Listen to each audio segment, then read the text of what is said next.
Donc là, on est, comme je vous le disais, on est au cœur du vignoble.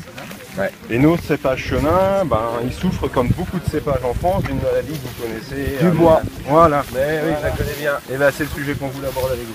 On a bien un potentiel de vigne, de surface, mais en termes de volume, quand on perd entre 5, 7, voire 10% sur certaines parcelles tous les ans, qu'on replante, hein, là c'est le cas que Xavier a fait dans sa vigne, hein, que l'on replante.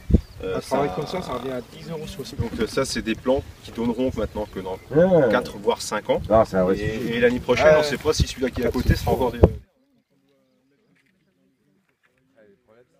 Trois enjeux, trois pistes. La première, c'est toute la recherche qui doit être engagée, et on a un programme européen qu'on a lancé en 2013 qui se met en route pour trouver des solutions à cette maladie.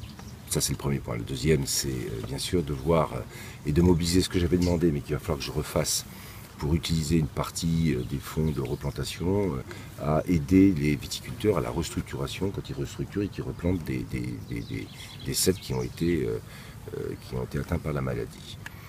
La troisième hypothèse, je l'ai évoquée, mais elle est extrêmement délicate, ça serait de se dire, est-ce qu'on a une phase de transition dans laquelle on pourrait réutiliser ce qui était interdit, ce qui a été interdit parce que c'est dangereux, dans des conditions extrêmement précises, un produit pour traiter de ces maladies.